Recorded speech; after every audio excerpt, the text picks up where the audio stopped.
সালাম করলাম, সালামের উত্তর তো দেন।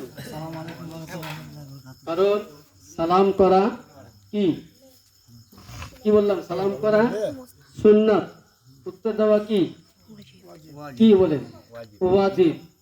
তাহলে সুন্নাত বললাম আমি, আর উত্তর যদি না দেন তাহলে গুনাহগার হবেন আপনারা। আর আল্লাহর নবীর হাদিস আছে যে এক ব্যক্তি যখন তোমাকে কেউ সালাম করবে, সালামের উত্তর যেমন তোমাকে সালাম জোরে দিয়েছে, উত্তর তুমি জোরে দাও। তবে আবার দেখতে চাই যে আপনারা এতক্ষণ ধরে আমার অপেক্ষা করছেন, মানে আমার জন্য নয়, দু চারটা আল্লাহ রসুলের বাণী শোনার জন্য। তো মহব্বতের সহিত আমি সালাম করছি, আপনার উত্তর দেন। আসসালামু আলাইকুম ওয়া রাহমাতুল্লাহ। আলহামদুলিল্লাহ আলহামদুলিল্লাহ নাহমাদুহু ওয়া নাস্তাঈনুহু ওয়া নাস্তাগফিরুহু ওয়া নু'মিনু বিহি ওয়া নাতাওয়াক্কালু আলাইহি ওয়া নাউযু বিল্লাহি মিন শুরুরি আনফুসিনা ওয়া মিন সাইয়্যাতি আমালিনা মান ইয়াহদিহিল্লাহু ফালা মুদিল্লা লাহু ওয়া মান ইউদ্লিলহু ফালা হাদিয়া লাহু ওয়া নাশহাদু আন লা ইলাহা ইল্লাল্লাহ ওয়া নাশহাদু আন্না মুহাম্মাদান আবদুহু ওয়া রাসূলুহু। সকলে পড়ুন সাল্লাল্লাহু আলাইহি ওয়াসাল্লাম। আম্মা বা'দু ফাউযু বিল্লাহি মিনাশ শাইতানির রাজীম। বারাকাতুহু বিসমিল্লাহির রাহমানির রাহিম।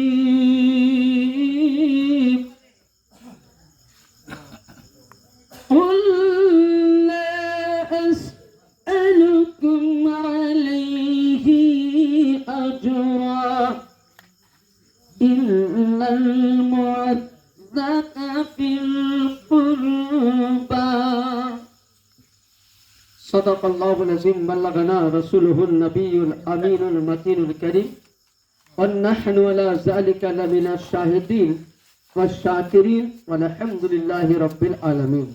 উপস্থিত শ্রদ্ধেয় সম্মানিত মাহাতা গ্রামবাসী ও আমার ইসলাম দরদে হিতাকাঙ্ক্ষী নবী প্রেমিক ও রাসূল প্রেমিক আহলে বায়াত প্রেমিক ও পর্দাহীন খাওয়াতিনে উম্মতে মুসলিমা সকলকে রইল আমার প্রাণ ভরা সালাম। আসসালামু আলাইকুম ওয়া রাহমাতুল্লাহি তাআলা ওয়া বারাকাতুহু।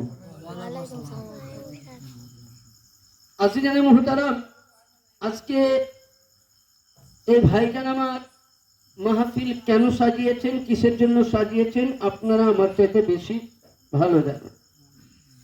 নিশ্চয়ই তিনার কোনো একটা আল্লাহ পাক নেক উদ্দেশ্য, নেক কামনা নিয়ে উনি মাহফিল সাজিয়েছেন।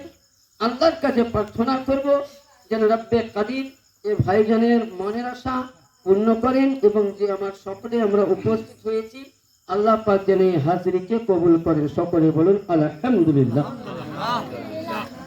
সমস্ত প্রশংসা প্রশংসিত করুণাময় আল্লাহ রাব্বুল ইজ্জাতের জন্য, যে আল্লাহ পাক আপনাকে আমাকে সকলকে সৃষ্টি করেছেন বিশ্বদাতা নিয়ন্তা সেই মহান আল্লাহ। পবিত্র মাহফিলে এসে উপস্থিত বা হাজিরি দিতে পেরেছি, তাই সকলে মিলে আল্লাহর দরবারে শুকরিয়া আদায় করুন আর অন্তর খুলে মন খুলে জোরে সোরে বলুন আলহামদুলিল্লাহি রাব্বিল আলামিন। তারপরে পরেই আপনার আমার বিশ্বের আকায়ে নামদার মাদানী তাজুদার নূরে নবী প্রেমের ছবি আমিন আল্লাহ মরুদুলাল মদিনার হেলাল বেসাহারা সাহারা আমিনার নয়ন তারা মদিনার দুলারা আরবের প্রস্ফুটিত ফুল, যার নাম নবী মুহাম্মদুর রাসূল সাল্লাল্লাহু তাআলা আলাইহি সাল্লামের প্রতি শতসহ দরুদ ও সালাম অর্পিত হোক, বর্ষিত হোক। সকলে বলেন আল্লাহুম্মা আমিন। আজিজান,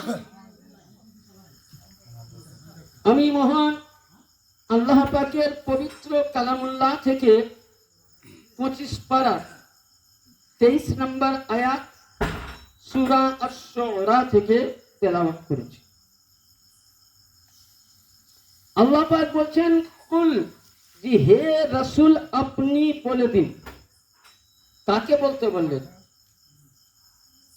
আমার আল্লাহ পাক আমার নবী দো জাহাঁকে বলছেন, কুল, যে হে নবী আপনি বলে দিন। কাকে?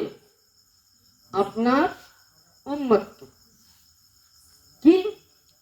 আসআলুকুম আলাইহি আজরান, আমি আপনার উম্মতকে আমার রহমত নিয়ামত যা কিছু দান করেছি এর কিছুই আমি বদলা চাই না।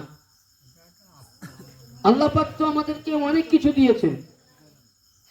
আজকে আপনি যে জমিনে চলছেন সে জমিনের মালিক কে? আল্লাহ। আসমানের নিচে আপনি ঠান্ডা পান, হাওয়া, রোদ্রে ধূপ পান, এর মালিক কে? আল্লাহ।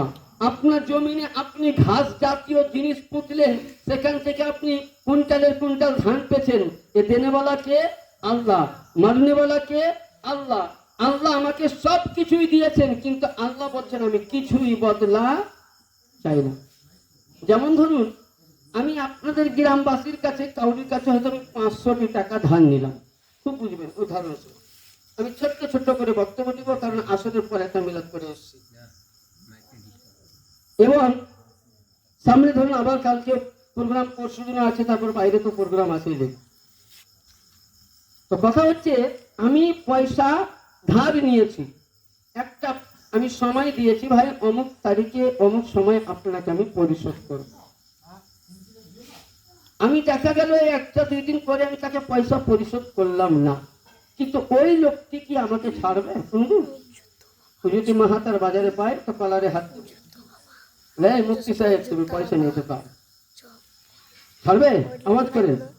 আমার একটু কথা বলতে গেলে আমার একটা অভ্যাস আছে, আমি বাইরে জালসা করি, তো প্রতি কথায় আমি একটু আপনাদের সাথেও আমিও বকবো, আপনাদেরকে সামান্য একটু বকাবো, না হলে আমাকে ভালো লাগে না। তো কথা হচ্ছে, তাহলে আমার কাছে পয়সা ধার নিয়েছি, আমাকে দিতে হবে, সে আজ হোক কাল হোক আমাকে দিতে হবে। আল্লাহ বলছেন যে আমি তোমাদেরকে কুল্লা আসআলুকুম আলাইহি আজরান, হে নবী আপনার উম্মতকে আপনার ওসিলায় জমিন দিয়েছি, আসমান দিয়েছি, চন্দ্র দিয়েছি, সিতারা দিয়েছি, দৌলত দিয়েছি, টাকা দিয়েছি, সম্মান দিয়েছি, আবরু দিয়েছি, মর্তবা দিয়েছি, আমি কিছুই বদলা উম্মতের কাছে চাই না। জোরে বলেন সুবহানাল্লাহ। এবার আপনার আমার প্রশ্ন জাগতে পারে যে মুফতি সাহেব আল্লাহ কিছুই বদলা চান না, আল্লাহ কি চান? আল্লাহ বলছেন ইল্লাহ, নবী জিজ্ঞাসা করছেন যে হে রব্বে কাদির, হে আমার স্রষ্টা, হে রব্বুল আলামিন,